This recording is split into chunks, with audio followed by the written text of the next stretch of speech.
এখন আল্লাহ পাকের দোয়া উনি এখন সুস্থ কিছুটা হয়েছে, দেশে আসছে, দেশের সিনিয়র নেতাদের সাথে আলাপ করে দেশের বিরাজমান কথা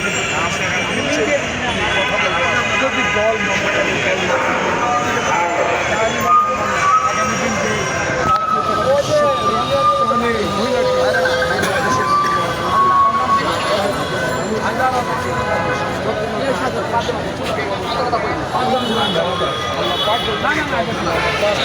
এই মুহূর্তে আরো সুবিধা আরো সহজ জনগণের সুবিধা।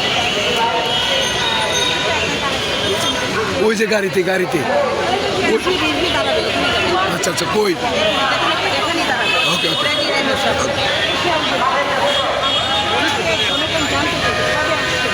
দেখুন এই নিয়ে অনেক প্রশ্ন,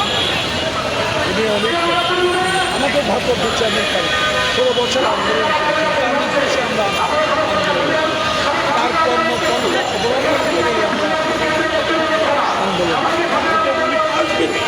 অর্থাৎ জটিলতা নিশ্চয়ই মামলা সংখ্যা কিছু আছে, সেই কারণে উনি হয়তো কিছুটা আসবে। বাংলাদেশে যখন নির্বাচনের রোড ম্যাপ ঘোষণা করা হবে তখন দলের সিদ্ধান্ত